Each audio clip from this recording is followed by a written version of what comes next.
নমস্কাৰ মৰমৰ ছাত্ৰ ছাত্ৰীসকল মোৰ ইউটিউব চেনেল এডুকেটামলত তোমালোকক স্বাগতম জনাইছোঁ। আজিৰ ভিডিঅ'টিত আমি ক্লাছ 7ৰ হিন্দী পল্লৱ ভাগ 2ৰ 12 নম্বৰ লেসন অশোক কা শস্ত্ৰ ত্যাগৰ প্ৰশ্নখিনি আলোচনা কৰিম। যদিহে তোমালোকে ভিডিঅ'টো চাই ভাল পোৱা তেতিয়াহ'লে লাইক কৰিবা, কিবা নুবুজা থাকিলে কমেণ্ট কৰিবা আৰু লগতে মোৰ চেনেলটো ছাবস্ক্ৰাইব কৰিবলৈ নাপাহৰিবা। আহা ভিডিঅ'টি আৰম্ভ কৰোঁ। प्रथम प्रश्न तो আছে पूर्ण वाक्य में उत्तर दो। संपूर्ण वाक्यत उत्तर दिया। मगध और कलिंग के बीच कितने सालों से युद्ध हो रहा था? मगध राज्य और कलिंग राज्यर মাজত কিমান বছৰৰ পৰা যুদ্ধ চলি আছিল। আমি পাঠ্য পঢ়ি গম পাইছো যে মগধৰ ৰজা কোন আছিল? অশোক। অশোক আৰু কলিংগ ৰাজৰ মাজত কিমান বছৰ ধৰি যুদ্ধ চলি আছিল। ইয়াৰ आंसर तो होबो मगध और कलिंग के बीच 4 सालों से युद्ध हो रहा था। मगध और कलिंग राज्यर মাজত 4 বছৰ ধৰি যুদ্ধ চলি আছিল। দুখন ৰাজ্য মগধ আৰু কলিংগ দুইখনৰ মাজত যুদ্ধ হৈ আছিল। কিমান বছৰ ধৰি যুদ্ধ হৈ আছিল সুধিছে? 4 বছৰ ধৰি। मगध और कलिंग के बीच कितने सालों से युद्ध हो रहा था? मगध और कलिंग के बीच 4 सालों से युद्ध हो रहा था। ख नंबर प्रश्न कलिंग के महाराज को युद्धभूमि में वीरगति प्राप्त होने के पश्चात युद्ध का भार किसने संभाला? कलिंगर महाराजे युद्धत मृत्युबरण करार पिছত कलिंगर जी राज्यभार आसिल हेया युद्धर भार आसिल हेया कोने निजर हातत लैसिले। कोने निजर हातत निजे माने हे युद्धखन परिचालना करिसिले। कलिंग के महाराज को युद्धभूमि में वीरगति प्राप्त होने के पश्चात युद्ध का भार उनकी बेटी पद्मा ने संभाला। कलिंगर रजा महाराजर युद्धत मृत्यु होৱাৰ পিছত সেই যুদ্ধৰ দায়িত্ব কলিংগৰ মহাৰাজৰ কলিंग ৰাজৰ জীয়েক পদ্মাই নিজৰ হাতত লৈছিলে, নিজে পৰিচালনা কৰিছিলে যুদ্ধ। कलिंग के महाराज को युद्धभूमि में वीरगति प्राप्त होने के पश्चात युद्ध का भार किसने संभाला? कलिंग के महाराज को युद्धभूमि में वीरगति प्राप्त होने के पश्चात युद्ध का भार उनकी बेटी पद्मा ने संभाला। नेक्स्ट ग नंबर प्रश्न राजकुमारी पद्मा ने अपनी सेना से कौन सा प्रण करने को कहा? राजकुमारी पद्माई তেওঁৰ সৈন্যসকলক কি মানে শপত ল'বলৈ কৈছিলে? राजकुमारी पद्मा ने अपनी सेना से जननी जन्मभूमि को पराधीन होते देखने से पहले सदा के लिए अपनी आंखें बंद कर लेने का प्रण लेने को कहा। राजकुमारी पद्माई निजर सेनाक কৈছিলে যে আমি নিজৰ জন্মভূমি মাতৃ জন্মভূমিখনৰ পৰাধীন হোৱা দেখা পোৱাৰ আগতে মানে আমি কি কৰিম, কি কৰা উচিত? নিজৰ চকু বন্ধ কৰি নিজৰ নিজে মানে মৃত্যুবৰণ কৰা উচিত। মানে দেশখন বেলেগৰ শাসনলৈ অহাৰ আগতে আমি মৰি যোৱা উচিত। राजकुमारी पद्मा ने अपनी सेना से जननी जन्मभूमि को पराधीन होते देखने से पहले सदा के लिए अपनी आँख बंद कर लेने का प्रण लेने को कहा। नेक्स्ट प्रश्न राजा अशोक ने किससे अहिंसा की दीक्षा ली? रजा अशोके কাৰ পৰা অহিংসাৰ শিক্ষা গ্ৰহণ কৰিছিলে, দীক্ষা গ্ৰহণ কৰিছিলে? राजा अशोक ने बौद्ध भिक्षु से अहिंसा की दीक्षा ली। रजा अशोके बुদ্ধ भिক্ষুৰ পৰা কি কৰিছিল? অহিংসাৰ শিক্ষা লৈছিলে, মানে বৌদ্ধ ধৰ্মগুৰু এজনৰ পৰা অহিংসাৰ শিক্ষা লৈছিলে। नेक्स्ट प्रश्न उत्तर लिखो सम्राट अशोक की चिंता का मूल कारण क्या था? सम्राट अशोकर चिंतार प्रधान कारण কি আছিলে? उत्तरটো আমি লিখিব পাৰো 4 सालों से अशोक कलिंग जीत नहीं पाया था, यही चिंता का मूल कारण था। 4 বছৰৰ পৰা অশোকে কি কৰিব পৰা নাছিল? কলিংগ ৰাজ্যখন জয় কৰিব পৰা নাছিল আৰু এইটোৱে অশোকৰ চিন্তাৰ মূল কাৰণ আছিল। 4 सालों से अशोक कलिंग जीत नहीं पाया था, यही चिंता का मूल कारण था। 4 বছৰৰ পৰা অশোকে কলিংগ জয় কৰিব পৰা নাছিল, এয়াই অশোকৰ চিন্তাৰ প্ৰধান কাৰণ আছিল।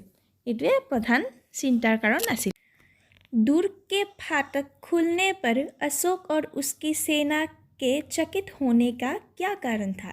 কলিংগৰ যিটো দুৰ্গ আছিলে সেই দুৰ্গটোৰ যিখন ডাঙৰ মানে দৰ্জা আছিলে, দুৱাৰ আছিলে, সেইখন খোলাৰ পিছত অশোক আৰু তেওঁৰ সৈন্য কিয় আচৰিত হৈ গৈছিলে? কাৰণটো কি আছিলে? आंसरটো আমি লিখিম दुर्ग का फाटक खुलते ही शस्त्र सज्जित स्त्रियों की विशाल सेना देखकर अशोक और उनकी सेना चकित हो गए। दुर्गर दर्जाখন খোলাৰ পিছতে বিভিন্ন অস্ত্ৰ শস্ত্ৰেৰে সজ্জিত হৈ যেতিয়া স্ত্ৰীসকলৰ এটা সেনাৰ মানে বিশাল দল এটা আহি যেতিয়া উপস্থিত হৈছিল এইটো দেখা পাই অশোক আৰু তেওঁৰ যি সৈন্য আছিল সেইসকল আচৰিত হৈ পৰিছিলে। नेक्स्ट प्रश्न ग नंबर युद्धभूमि में पद्मा को सामने देखकर अशोक के मन में क्या क्या विचार थे। युद्धभूमि पद्मा माने कलिंगराजर पुत्री कन्या पद्माक देखा पाई अशोकर मनत की भाव आहिছিলে। युद्धभूमि में पद्मा को सामने देखकर अशोक सोचने लगा। पद्माक देखि अशोके भाविবলৈ ধৰিছিল क्या साक्षात दुर्गा कलिंग की रक्षा करने के लिए युद्धभूमि में उतर आए हैं।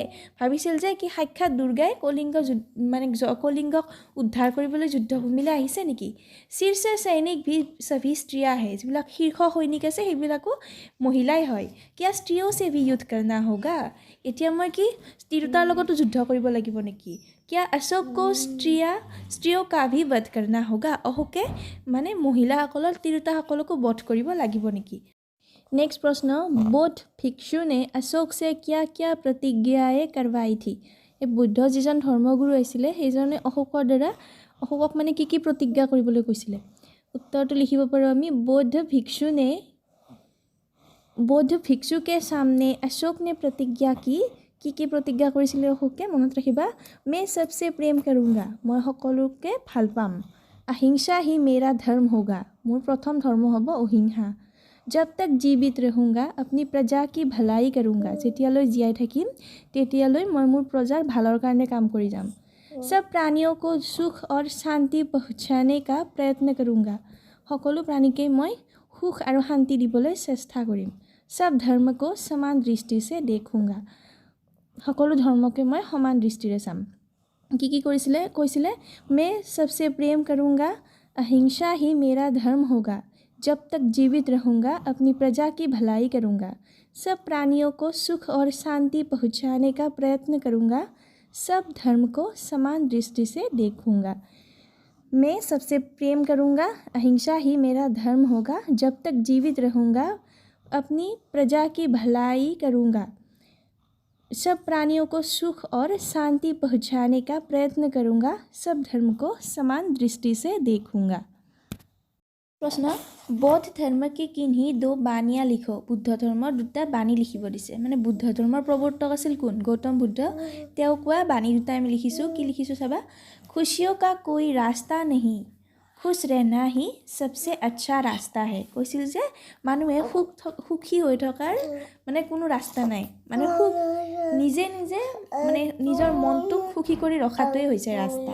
নেক্সটটো কৈছে 3 चीजें कभी नहीं छिप सकती, তিনিটা বস্তু কেতিয়াও লুকাব নোৱাৰে। কি सूर्य चंद्रमा और सत्य, সূৰ্য চন্দ্ৰ আৰু সত্য। खुशियों का कोई रास्ता नहीं, खुश रहना ही सबसे अच्छा रास्ता है। 2 नंबर 3 चीजें कभी नहीं छिप सकती, सूर्य चंद्रमा और सत्य।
नेक्स्ट 3 नंबर प्रश्न तो कैसे इन वाक्यों को अपनी माध्यम भाषा में अनुवाद करके शिक्षक को दिखाओ ये वाक्यकेइटा निजर माध्यम भाषा माने आमार माध्यम भाषा कि अखमियात अनुवाद कर शिक्षকক देखुवाबले कैसे मैं कलिंग महाराज की कन्या हूँ मैं कलिंगर महाराजर कन्या मैं कलिंगर महाराजर कन्या नेक्स्ट कलिंग की स्त्रियाँ तुमसे कुछ नहीं चाहती केवल युद्ध चाहती है अखमिया कइले हबो कलिंगर महिलाসকলে তোমাৰ পৰা একো নিবিচাৰে কেৱল যুদ্ধ কৰিব বিচাৰে কলিংগৰ মহিলাসকলে তোমাৰ পৰা একো নিবিচাৰে কেৱল যুদ্ধ কৰিব বিচাৰে নেক্সট গ নম্বৰটো আছে मैं स्वयं सेना का संचालन करूँगा मैं निजे सैन्य परिचालना करिम मैं निजे सैन्य परिचालना करिम मैं स्वयं सेना का संचालन करूँगा मैं कि करिम निजे सैन्य परिचालना करिम तলত रঙা চিয়াহিৰে যেটো লিখি থোৱা আছে এটো অসমীয়া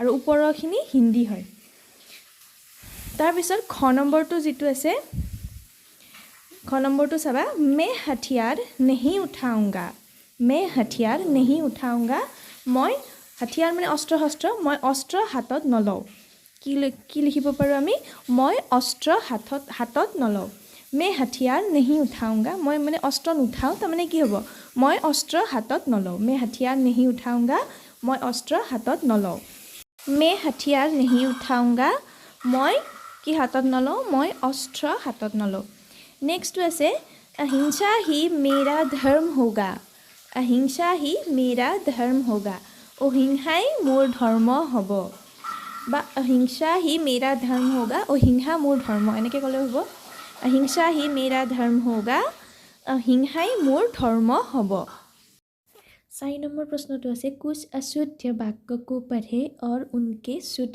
रूप भी लिखे केइटामान अशुद्ध वाक्य पढ़िবলৈ দিছে আৰু হিহঁতৰ শুদ্ধ ৰূপটো লিখিবলৈ দিছে প্ৰথমটো আছে मैं दही को खाया एटु जेतिया आमी शुद्ध करिम तेतिया हबो मैंने दही को खाया मैं दही को खाया নহয় मैंने दही खाया मैंने दही खाया মই দৈ খাইছিলো মই দৈ খোৱা নাছিল দৈ খাইছিলো বুলি নকয় কোনেও মই দৈ খাইছো মই দৈ খাইছো নহয় মই দৈ খাইছো मैंने दही को खाया শুদ্ধ কৰিলে হ'ব मैं दही को खाया শুদ্ধ কৰিলে হ'ব मैंने दही खाया नेक्स्ट ख नम्बर तो আছে मेरा घर में मेहमान आए हैं एटु शुद्ध কৰিলে হ'ব मेरा तो मेरे হ'ব বাকিখিনি একে থাকিব मेरे घर में मेहमान आए हैं ফুলকে তোমালোকক দিয়া আছে मेरा घर में मेहमान आए हैं শুদ্ধ কৰিলে হ'ব मेरे घर में मेहमान आए हैं तार पिछरটো আছে मेरे आँख में एक तिनका पर गई